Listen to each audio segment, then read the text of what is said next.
दोस्तों, इस वीडियो में मैं आपको 5 ऐसी रिज्यूम टेम्पलेट सिखाऊँगा जिनका अगर आप यूज़ कर लेते तो आपके गूगल, माइक्रोसॉफ्ट या फैंग जैसी ए ग्रेड कंपनीज़ को क्रैक करने के चांसेस 101% हो जाएँगे। और इनमें नंबर 4 वाली रिज्यूम टेम्पलेट तो मेरी खुद की फ़ेवरेट है, तो वीडियो बिल्कुल स्किप ना करना क्योंकि इस वीडियो में टेम्पलेट्स के अलावा मैं आपको वो टिप्स बताने वाला हूँ। अगर आपने कोई भी वीडियो देखी होगी जिसमें आपने देखा होगा किस तरह गूगल में आप जा सकते हैं, किस तरह फैंग में जा सकते हैं, तो भैया हज़ारों वीडियोज़ देखने के बाद भी ये जो टिप्स मैं आपको बताने वाला हूँ, कोई नहीं बताएगा आपको, मैं गारंटी के साथ कह सकता हूँ। ये बहुत ही यूनिक टिप्स है जो आपको कोई नहीं बताएगा। अगर आप ये टिप्स मेरी फॉलो कर लेते तो आपके चांस 120% भी हो जाएँगे। तो दोस्तों ये है हमारी पहली टेम्पलेट। अगर आपने बहुत सारी वीडियोज़ देखी हैं या और भी वीडियोज़ देखी है फैंग या गूगल या माइक्रोसॉफ्ट के ऊपर तो ये वाली टेम्पलेट आपने ज़रूर देखी होगी।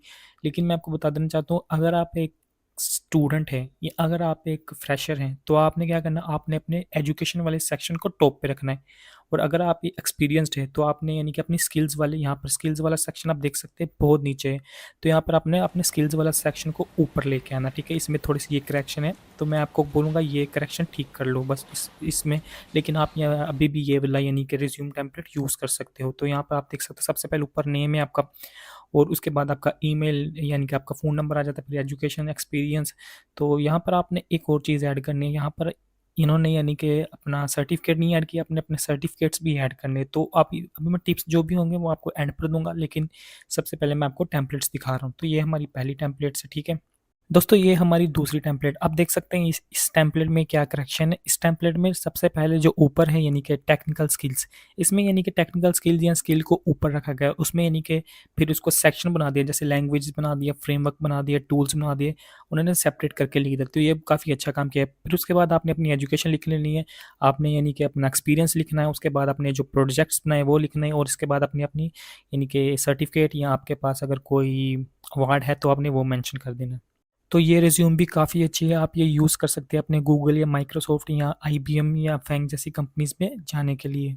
दोस्तों ये हमारी नंबर 3 वाली आप टेम्पलेट देख सकते हैं, ये काफ़ी पॉपुलर टेम्पलेट है और काफ़ी लोगों ने इस पे का बहुत फ़ायदा उठाया, यानी कि हमारे एशियन ने तो नहीं लेकिन बाहर के जितने भी लोग हैं।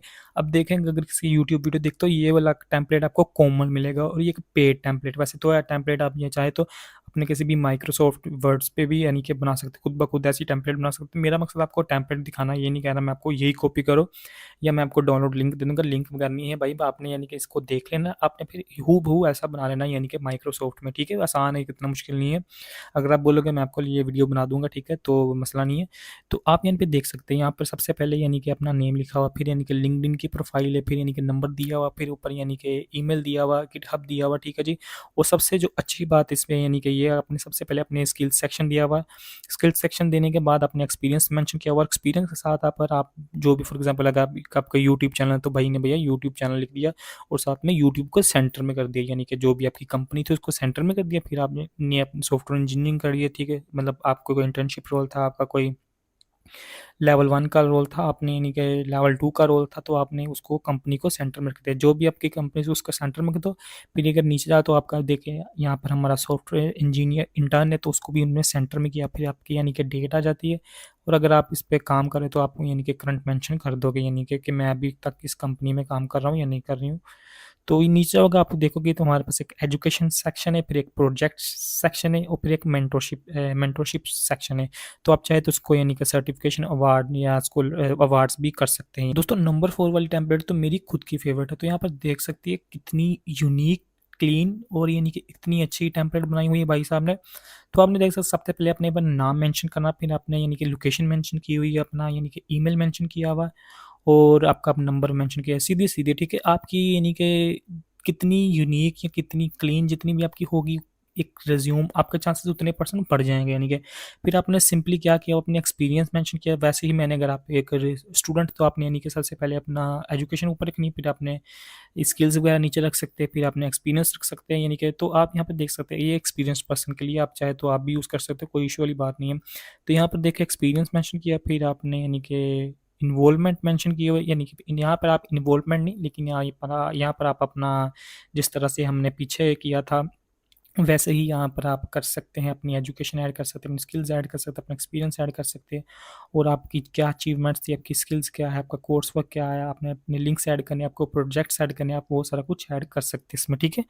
तो यहाँ पर कोई घबराने वाली बात नहीं है। और फिर एंड एंड पे आप देख सकते हैं स्किल्ड एंड इंटरेस्ट का सेक्शन है। लेकिन हाँ, मैं आपको फिर से वही बात बोलूँगा, अगर आप यानी कि फैंग जैसी कंपनीज में जाना चाह रहे हैं तो आपको स्किल्स वाले सेक्शन को टॉप पर लेके जाना पड़ेगा। अगर आपके पास यानी कि 1 साल 2 साल का एक्सपीरियंस भी है तो चल जाएगा फिर भी। दोस्तों, ये हमारी नंबर 5 वाली टेम्पलेट है, ये मैंने यूट्यूब से ही उठाई है, ठीक है, लेकिन काफ़ी मॉडर्न और काफ़ी यूनिक टेम्पलेट है। यहाँ पर आप देख सकते हैं कि भाई साहब ने, मैं इसका नाम हाइड कर दूंगा, ठीक है।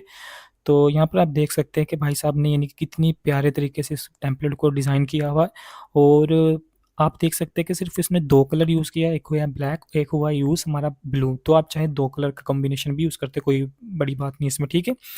तो यहाँ पर आप देख सकते हैं सबसे पहले एक ऊपर एजुकेशन सेक्शन है, फिर ये एक वर्क एक्सपीरियंस सेक्शन है, फिर एक टेक्निकल स्किल सेक्शन है। वही सेक्शन है जो मैं आपको बताता आ रहा हूँ, ठीक है। आपने इन्हीं सेक्शन का यूज़ करना है। और ऊपर अगर टॉप पे देखो तो भाई साहब ने यानी कि अपना ईमेल, फ़ोन नंबर और एड्रेस, ताकि यानी कि जगह भी सेफ हो जाए और एक टेम्पलेट खूबसूरत भी बन जाए। तो लेकिन इनमें बहुत बड़ी मिस्टेक है जो आपको कोई नहीं बता रहा, मैं आपको बताने वाला हूँ। दोस्तों, टिप नंबर 1, कभी भी आपने अपना गलत नेम नहीं लिखना या इम्प्रॉपर नेम नहीं लिखना। फॉर एग्जांपल, अगर आपका कोई यूट्यूब चैनल है जिस पर आपका नेम है यानी कि कोड विद जॉय, मैं अपना ही नाम लगा लेता, तो मैं अपने ही रिज्यूम में कोड विद जॉय लिख दूंगा, तो यानी कि देखने वाले को पता चलेगा कि यार इसका अपना नेम नहीं, इसने अपने किसी भी यानी कि काम का नाम यहाँ पर लिख दिया, तो आपकी रिज्यूम उसी वक्त रिजेक्ट हो जाएगी। दूसरी मिस्टेक ये है, या दूसरी टिप ये है, कभी भी अपने रॉन्ग ईमेल नहीं लिखना। रॉन्ग ईमेल से मुराद ये कि अगर आपका कोई चैनल है, जैसे मैं अपनी बात करें, कोड विद जॉय @gmail.com, ठीक है, सिंपल ईमेल है, ठीक है। तो मगर मैं यही लिख कर यानी कि अपने रिज्यूम में दे दूंगा, तो भाई मेरी रिज्यूम उसी वक्त रिजेक्ट हो जाएगी, क्योंकि ये एक गलत नेम यानी कि गलत रिज्यूम है। आपका नेम है साइमन परवेज, तो आपने वही नाम रखना, ठीक है। आपका नेम है हैरी, आपने वही नाम रखना। आपका नेम है आकाश, तो आपने वही नाम रखना। आपका नेम है अली, तो आपने वही नाम रखना, ठीक है जी। तो आपका जो भी नेम है आपने वही नाम रखना, आपने उसी का ईमेल बनाना है। लोग करते हैं यानी कि अपना नाम रखते हैं और उसको बहुत लंबा बना लेते हैं। सिंपल आपने अपने दोनों वर्ड्स का ईमेल बनाना, जैसे सईमन परवेज या आकाश चोपड़ा, ठीक है जी। जो भी 2 नेम है, ठीक है, उनको मिलाकर @gmail.com, ये सिंपल ईमेल रखना है अपना, बिल्कुल यूनिक है, बिल्कुल साफ है, बिल्कुल क्लीन है। ये ईमेल अपने यूज़ करना। तो ये बहुत सारे लोग यानी कि यूज़ करते हैं, मिस्टेक करते हैं, या एक टिप भी, एक मिस्टेक भी है जो करते हैं, आपने नहीं करनी। चौथी मिस्टेक जो करते हैं लोग, वो है कि लोग गिटहब यूज़ नहीं करते। गिटहब क्या है दोस्तों? गिटहब का अगर आप नहीं पता तो मैं एक वीडियो बना दूंगा, लेकिन आपको शॉर्ट टर्म के लिए बता देना चाहता हूँ कि सिंपल यहाँ पर आपने अपने प्रोजेक्ट्स रखने हैं, जो भी आपने काम किया हुआ है, ताकि रिक्रूटर्स को पता चले, जिसने आपकी रिज्यूम देखनी उसको पता चले कि आपने जो काम किया, आपके पास इसका उसका वैलिड प्रूफ है, और आपने वो काम किया है, और आपको पता है वो किस तरह आपने काम किया है, ठीक है जी। तो फिर जो भी आपके प्रोजेक्ट्स होंगे, तो जैसे फॉर एग्जांपल आपने अपने इंटर्न में, या आपने अपने इंटर्नशिप के दौरान, या आपने अपने काम के दौरान कोई ऐसा प्रोजेक्ट बनाया है जिसका आपने लिंक लगाना, ठीक है जी। हाइपर लिंक डायरेक्ट नहीं लगा देने का, लिंक उठाकर डायरेक्ट कॉपी पेस्ट कर दिया, उसको भैया एंकर लिंक के साथ लगाना है, ठीक है। बहुत प्यारे प्यारे तरीके से, ताकि जब भी यानी कि उस पर कोई क्लिक करे तो आपके प्रोजेक्ट है वो गिटहब में ओपन होना चाहिए, ठीक है। दोस्तों, आपकी रिज्यूम बहुत ही नीट एंड क्लीन होनी चाहिए। अगर आपकी रिज्यूम काफ़ी नीट एंड क्लीन है तो देखने वाले को भी मज़ा आएगा, देखने को भी अच्छा लगेगा।